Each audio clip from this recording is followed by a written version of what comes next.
Hey, everybody, it's Scott Steen with winnersandwhiners.com coming to you with the Tuesday edition of Today in Sports Betting. Taking a look at the NBA with the one and only Scott Reichel. Scott, pretty good day yesterday. A lot of what we said came true, and that always makes it a good day for us, right? Yep, definitely. It's a pretty solid day whenever I'd say about 90% of what we said ended up happening. Yeah, not really anything to complain about. I know out of all the plays that I liked and all the ones that won, I gave out a play in a game that got canceled.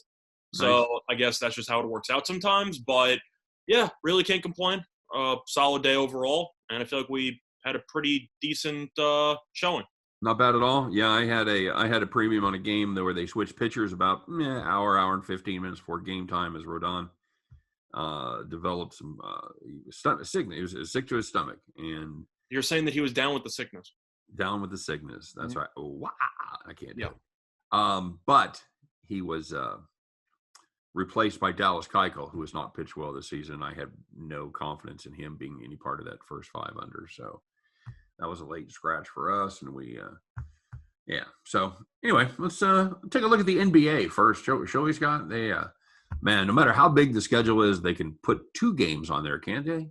It feels like they always find a way to try to, I'd say, sell games that aren't very entertaining. But it's And a this bit. first one should be a doozy, as we've got the Clippers without Kawhi going up against the Indiana Pacers at home.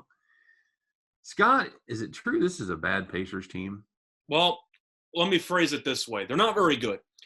You look at what this team was at the start of the season, and the team was expected to be, I'd say, a pretty decent Eastern Conference team, probably a 4 or 5 seed. Yeah. Back when Oladipo was still there. Of course, Oladipo got traded halfway through because he didn't want us to re-sign with Indiana, so that made sense. They got LeVert. Then, of course, he didn't play for a couple months because of the cancer thing, and then he came back. He puts up good numbers. He's just not a great fit for the overall team. And there's one thing that Oladipo's a lot better than LeVert at, and that's defense. And if you look at Indiana ever since, I know Miles Turner's a good rim protector. Sabonis is not a great defender. Uh, LeVert's not a great defender. They really can't stop anybody, and that's why you've seen a lot of high totals in some of these Indiana games over the last couple of weeks. Yeah, this is a team that's given up like 133 to San Antonio, 137 to Minnesota, buck and a quarter to Memphis. Not good at all. Scott, we looked this up right before the show because we knew Indiana wasn't good at home, but we didn't know they were this bad. They haven't beat the spread at home since February the 2nd. Not a fun time. No. Clippers -2 in this one. I can't possibly back Indiana in this spot. I know the Clippers certainly have their moments of playing inconsistent basketball, but they have been good lately. They've won 5 straight, covered 4 of them. Of course, now they're going on the road as they square off against Indiana and Detroit. Back-to-back games there. I have to play the Clippers minus the 2 points. Scott. I agree. Even if Kawhi doesn't play, which we assume he's not going to, doesn't matter. Indiana is just one of those teams that I feel like should be better than they are. Now, I know, of course, I talked about the flaws with that team. Disappointing. And when you think of the fact that Indiana fired McMillan as their head coach because they thought that they could do a little bit better, you sure about that? You might want to hit the redo button on that one because I thought he was a pretty solid coach. Yeah, I'm sure people in Atlanta are happy about it. Yeah, and Atlanta's been doing well, and you look what happened with Indiana. I know that Sabonis earlier in the year, didn't he take himself out of a game in the fourth quarter because he was really Yeah. bothered at the coaching staff? Yeah. So I don't think that's really worked out too well. No, and this is a Clippers team that's been scoring a lot of points lately. They've averaged 125 and a half over their last 4.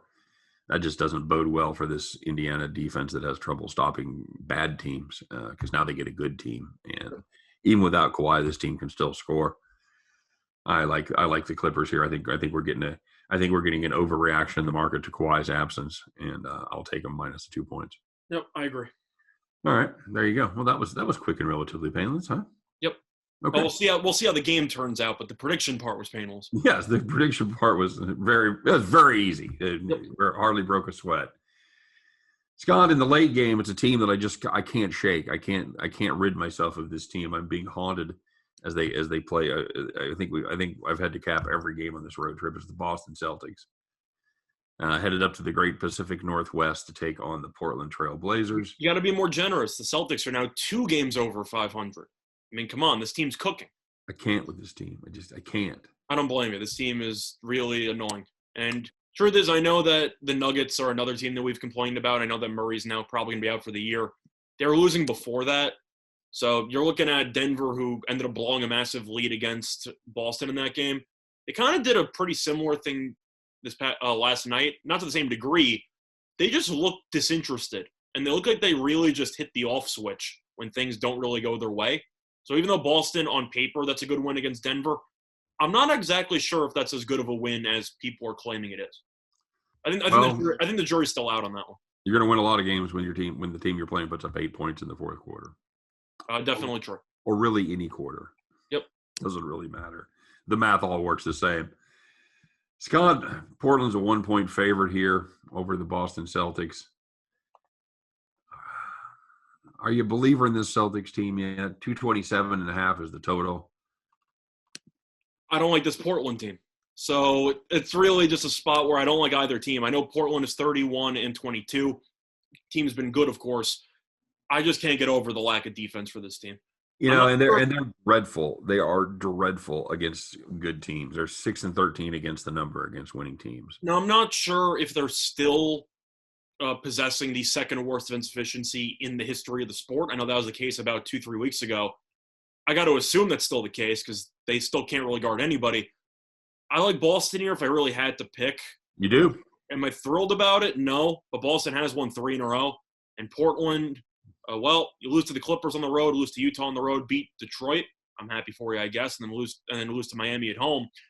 I just can't get over Portland's defense. I know that Kanter had a monster game over the weekend. He had 30 rebounds. It was an insane performance, but he still can't really guard anyone. And Boston does have 2 really, really good wings who I don't think Portland can guard. And if you throw Kanter into some switches against Brown and Tatum Tatum's been great for the last couple of games, I think you got some serious problems there for Portland. So I'll go with Boston. If I had to make a pick, I'd take the Celtics. You do? That's why I took the Celtics. Yeah, Boston's won 3 straight, 5 of 6.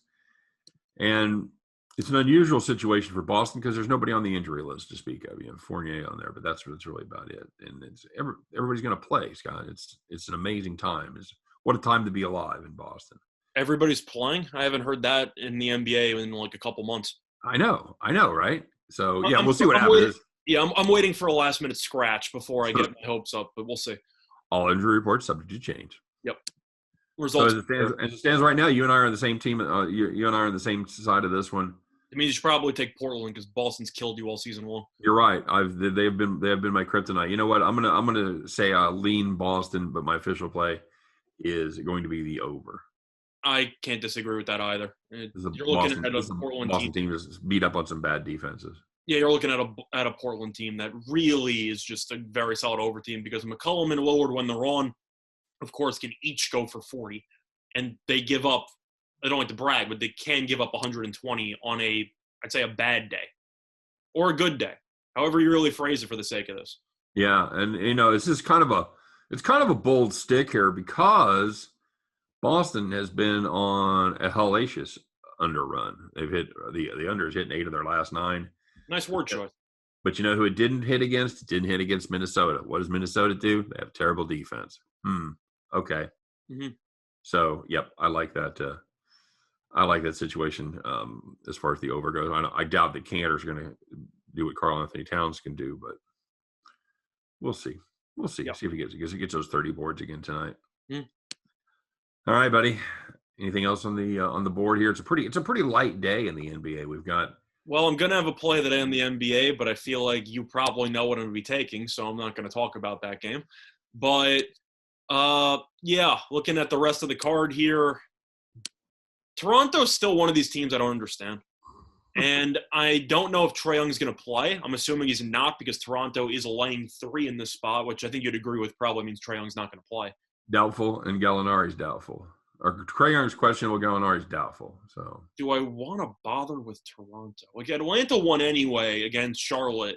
Pretty nice win. I know Charlotte's also, injured like crazy, but they were trailing a decent amount in that game and came back. But Toronto is one of those teams that they're not very good, but it seems like whenever I try to even give a lean on their games, I got it completely wrong. So I kind of have to skip that one. You have any thoughts on the Lakers-Hornets game? I know the Lakers are +1. I know that they played yesterday, lost to the Knicks, have to travel now to North Carolina. Meanwhile, the Charlotte Hornets did not play yesterday. I still don't think the Hornets are that good.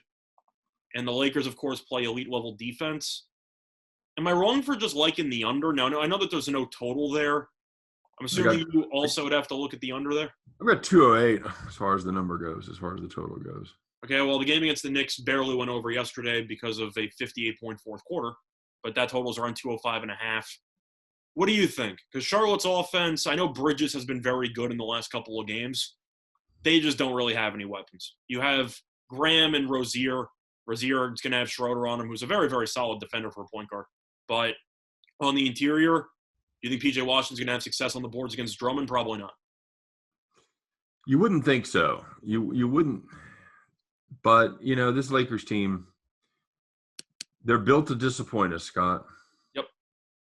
Definitely true. I'll lay the points with Charlotte. Okay. I mean, this is one of those games that I wouldn't want to touch with a 10-foot pole. But once again, I'm trying to look through the rest of the card. There is one game that we should talk about, which is the late game, just briefly before we wrap up. It's going to be between the Heat and the Suns. Suns are playing a back-to-back. They're laying 3.5. Over-under's 214.5. Phoenix has been playing some high-scoring games lately, so I don't really want to touch the total, even though both these teams are very solid defensively. I'm rooting for Phoenix, of course, because I have them to win the division, which I've mentioned at least 45 times on the show. I feel like I have to like Miami in this spot, don't I? I don't know. Why? Because Phoenix did play yesterday in a pretty close game in a track meet. Well, Phoenix is 7-4. Second games are back-to-back against the number. Yeah, but I think you can agree that Miami defensively has been just on another level over the last couple of games. Phoenix's defense has been good, but it really hasn't been as sharp as it was earlier in the season. I don't know if you noticed that too. I kind of attribute it more to who they're playing. Yeah, that's fair. Well, I'm just saying you play Houston twice and you give about 130 plus in both meetings. That's not exactly a good look, Yeah, I know. And this is again, it's a Miami defense that plays well. They put up good totals, but man, they just don't play a ton of big offensive powerhouses there in the East, They really don't. They do good, they do good with Cleveland, they do good with Indiana, the Knicks. Yeah, congratulations. That's my line. This game went 210 last time. Phoenix ended up winning 110-100. I do have a play on this total. I like the Suns here in this spot, but I really do. I just don't think. I'm hoping you're right. I'm just looking at the spot and I'm looking at Miami's playing, and I'm intrigued. Okay, all right. I like that number. It almost is one of those numbers almost too good to be true. Mm-hmm. So I am suspicious of it from that standpoint. Making sure we're not getting the okey doke here, but I'm gonna take the better team to cover short number. Sorry. Yeah, that's fair.